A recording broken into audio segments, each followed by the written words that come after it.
So let's move on to the intuitive understanding of the golden search algorithm and how it works, right? The first thing that you need to know is, you have essentially, you will start with a, you have bounded the overall function using some bounding techniques, and some of the bounding techniques we talked in the last class. So in that case, you will have A equal to what let's call x lower, or the lower bound, and B which is equal to x upper, right? And this is an upper bound. So you will have a bound within which you are working. Now what you do is essentially, as I described, you generate 2 points on this bound between this A and B values, because A is here, that's why it's lower. We are assuming that this is an increasing direction of x, and this axis is essentially a fixed axis, right? And so this will be upper bound and this will be lower bound. We generate two values, x1 and x2, according to a fixed formula that I will give you in a little bit. But before I describe that formula, I want you to understand the intuitive way how this algorithm works, right? Now you generate 2 points, and what you do is at those 2 points, you basically do the function sampling, which is basically evaluating the function at x1, and at x2 also you do the same thing, right? So you come here, you evaluate the function at x2, and then you compare what the function values are. Now it turns out, at least for the plot that we have right now, that fx1 is greater than equal to 1, and this is considered the case 1 of an algorithm. So there are two possible cases: either this fx1 will be greater than fx2, or the fx1 will be less than equal to fx2. And depending upon different case, we will take different action. But let's consider the case where we are case 1, where the fx1 value is fx2.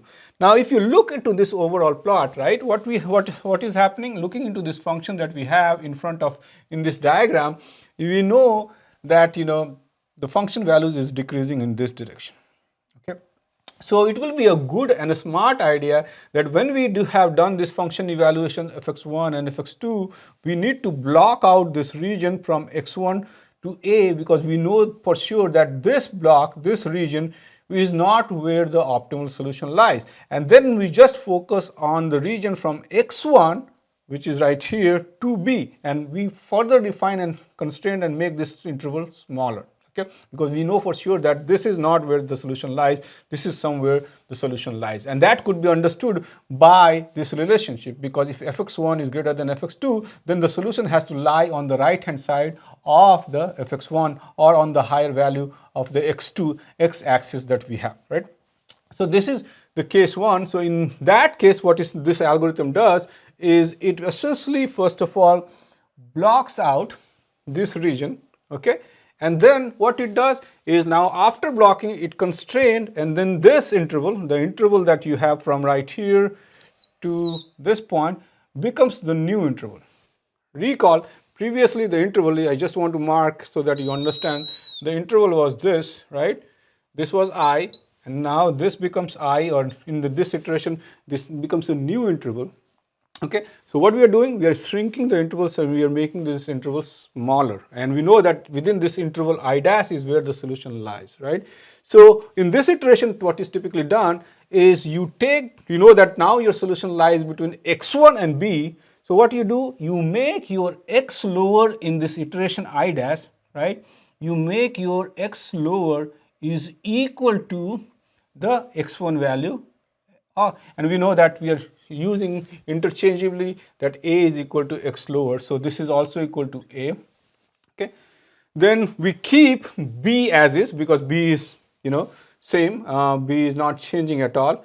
But what we do is we take this x2 value, and in this new interval we make this value equal to x1. So what happens is x1 becomes equal to x2.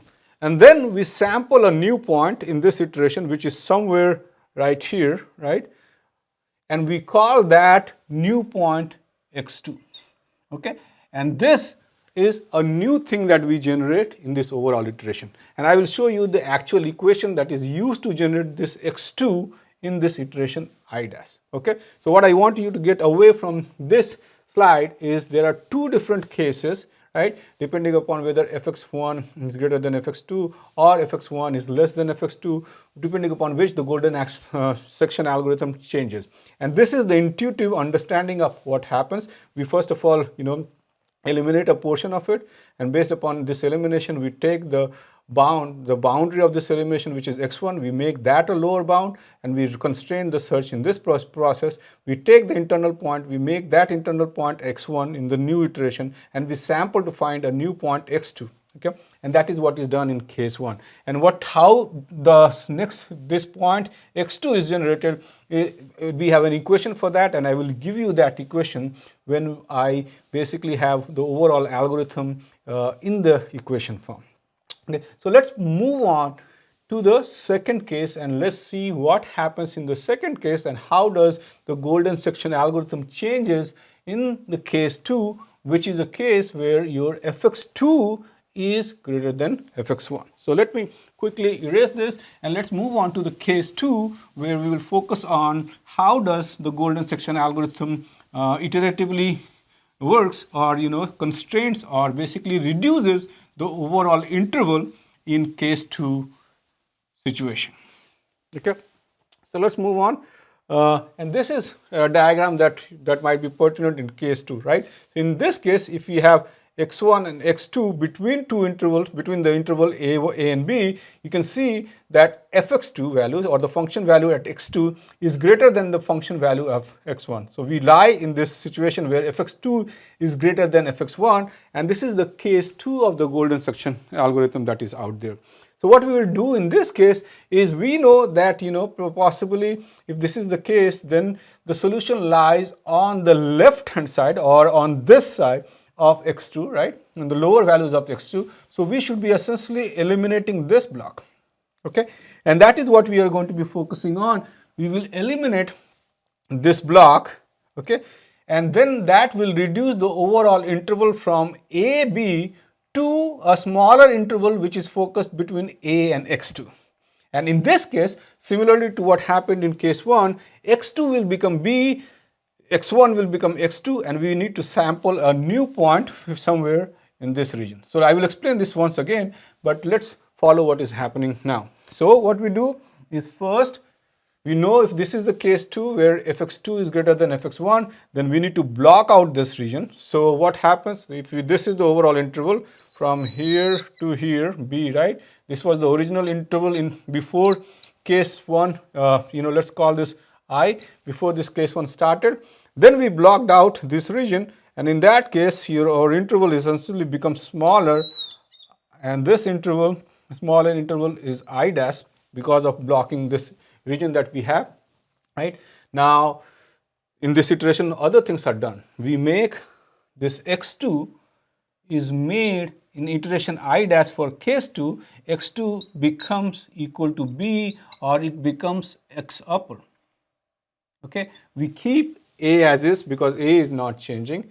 We make x1 equal to the x2 in this iteration becomes x1, and we sample and find out a value for x1 in this iteration. So what we do is we make this x1 as x2, and then we try to sample a point, maybe a point here, which we term x1, and we use an equation to determine that point is there. Okay, so these are the two cases that are happening, and depending upon the switching between different case, there are different strategies this golden section algorithm does. Okay, and that's the main intuitive, or at least intuitive understanding of behind the golden search algorithm that is out there. So now let's move on to the next part, where we take this intuitive understanding and convert that into an algorithm that could be used in an iterative fashion to solve for one variable optimization problem.